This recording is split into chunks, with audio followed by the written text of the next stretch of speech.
Halo, selamat malam pemirsa. Anda menyaksikan spesial dialog Legal Certainty, Audit BPK dan Kepastian Hukum Berinvestasi bersama saya Kartika Oktaviana. Ekonomi Indonesia kembali di persimpangan jalan. Krisis demi krisis telah kita lalui tahun 1998 dan 2008. Meskipun jauh dari krisis, namun kini tekanan global juga mengusik perekonomian nasional. Iklim bisnis dan kepastian berusaha harus kita jaga bersama agar Indonesia semakin dipercaya sebagai negara tujuan investasi yang baik.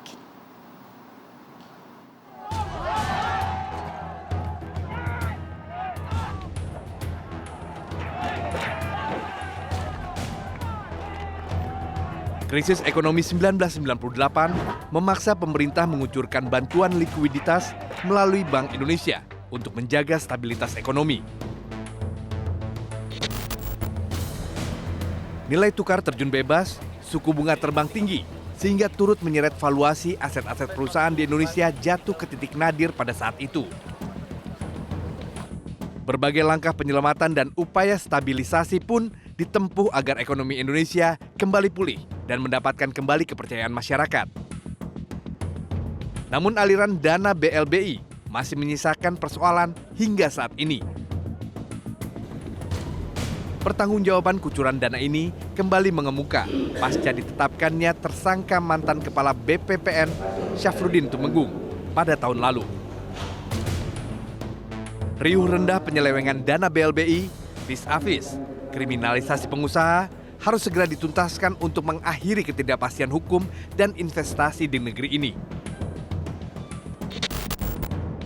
Jangan sampai upaya penegakan hukum justru mencederai kepastian hukum itu sendiri, serta mencoreng nama baik Indonesia sebagai tempat investasi terpercaya.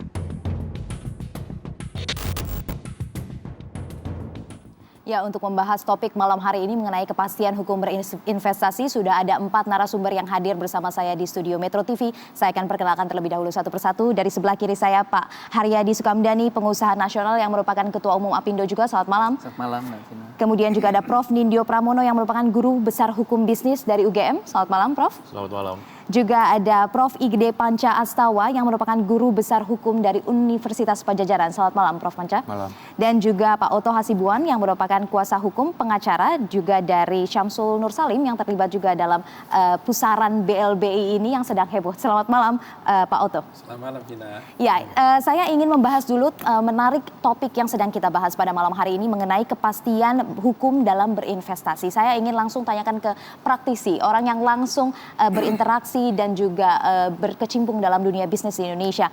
Anda melihat, Pak Haryadi, apakah kondisi kepastian berusaha di Indonesia saat ini adalah cukup baik begitu dan bisa memicu investasi lebih banyak lagi ke Indonesia atau tidak? Ya, memang menarik ya kalau kita bicara kepastian hukum itu ada beberapa segi yang kita mesti lihat. Ada yang sudah menjadi suatu kepastian hukum sebelumnya, tapi dirubah dengan undang-undang berikutnya, seperti contohnya undang-undang sumber daya air. Ada yang sudah berlaku jalan, tapi lalu dipersepsikan berbeda. Mungkin malam ini kita akan berbicara yang kedua nih topiknya. Jadi sudah ada suatu kerangka hukumnya, tapi bisa ditafsirkan berbeda. Nah, saya ambil contoh adalah beberapa waktu lalu yang mungkin kita ingat kasusnya Gayus Tambunan ya, pegawai pajak yang lalu bermasalah. Ada 4 tuduhan terhadap dia. Yang menarik adalah pada waktu dia di sidang pertama, yaitu tuduhannya adalah karena dia dianggap menguntungkan suatu perusahaan dalam mengajukan keberatan atas pembayaran PPN-nya. Okay. Nah, yang menarik di sini adalah bahwa proses daripada pengajuan keberatan itu sudah sesuai dengan prosedur.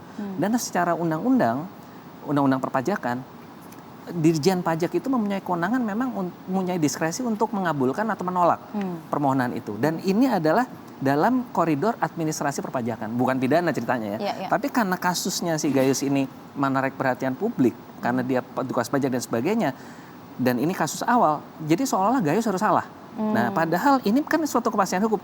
Bagaimana mungkin suatu undang-undang perpajakan yang ada aturannya diadili di pengadilan negeri, di pengadilan biasa, kan ini jadi masalah. Nah, apa yang terjadi pada saat itu?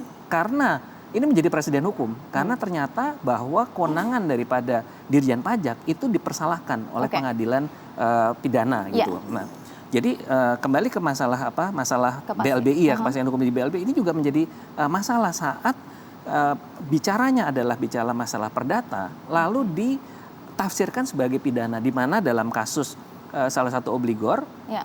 yang sudah menyelesaikan MSAA-nya, sudah surat keterangan lunas sudah diberikan, di kemudian hari dipermasalahkan lagi gitu. Baik.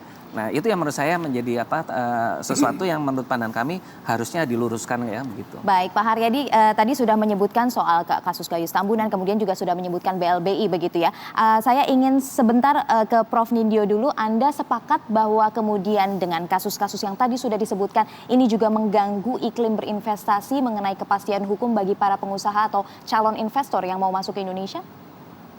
Iya, saya kebetulan juga pengajar hukum investasi. Jadi memang dalam teori hukum investasi itu soal kepastian hukum menjadi sesuatu yang dominan.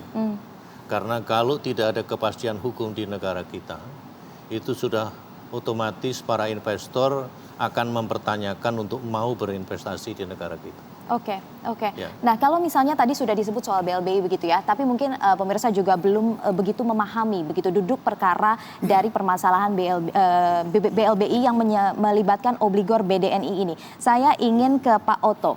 Pak Oto, sudah 21 tahun berlalu, tapi kemudian kasus BLBI dengan obligor BDNI ini kemudian mencuat lagi, pemicunya adalah audit BPK tahun 2017. Ternyata belum selesai ini. Apa komentar Anda? Ya, suatu perkara, ini prinsip hukum ya, Vina. Suatu perkara harus ada akhirnya. Tapi khusus BLBI ini kelihatannya perkara ini tidak ada akhirnya. Ini yang menurut saya sangat memprihatinkan. Dan saya sebagai kuasa hukum dari Samsudin Salim merasa sedih ya, bukan karena dia hanya klien saya, tapi sebagai warga negara, saya merasa sedih kenapa bisa terjadi seperti ini di negara kita ini. Padahal kita negara hukum, gitu ya.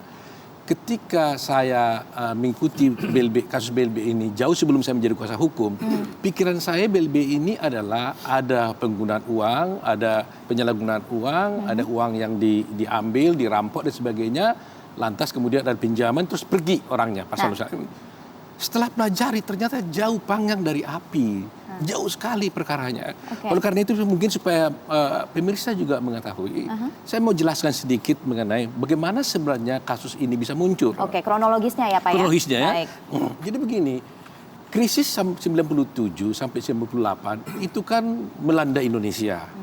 Kemudian semua waktu krisis itu dolar 2000 sampai 16.000. Siapapun pengusaha di sana nggak ada yang tahan, pasti tumbang gitu. Pasti tumbang.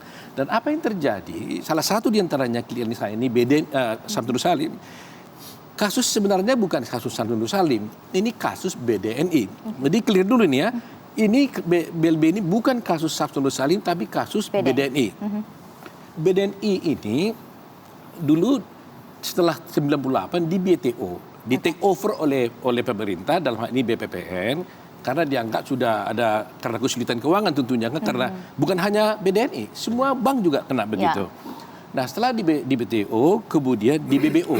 Ya, di BBO 4 bulan kemudian di BBO maksudnya itu dibekukan. Oke. Nah, saya perjelas ya. Pertama adalah di take over, kemudian setelah berapa lama kemudian dibekukan operasinya. Baik, silakan. Setelah di BBO maka timbul persoalan bagaimana cara menyelesaikan semua hutang-hutang yang ada kepada pemerintah. Kan karena waktu itu kan ada bantuan likuiditas yang diberikan BLBI. Nah, oleh karena itu pemerintah mengambil kebijakan. Ini poinnya. Pemerintah mengambil kebijakan yang kemudian kami tahu ternyata ini adalah atas advis daripada Jaksa Agung pada waktu itu. Jaksa Agung mengatakan kepada pemerintah, jangan lakukan proses hukum pidana soal ini, tapi lakukanlah secara bisnis, ajak menyelesaikan kepada para investor tersebut. Sehingga pokoknya dikatakan begini, hai para obligor, katanya pemerintah, kalau kalian mau menyelesaikan hutang ini, maka kami pemerintah menjamin bahwa saudara tidak akan dituntut, tidak akan diselidiki, tidak diproses hukum. Asal diselesaikan. Nah, Samsudin Salim yang sebetulnya dia hanya pemegang saham, ya kan? Yang punya hutang kan BDNI. Dia merasa terpanggil karena dia juga hidup di Indonesia, sudah lama tinggal di Indonesia, dia merasa pengusaha yang baik. Ya, karena pemerintah mengatakan begitu, dia dengan suka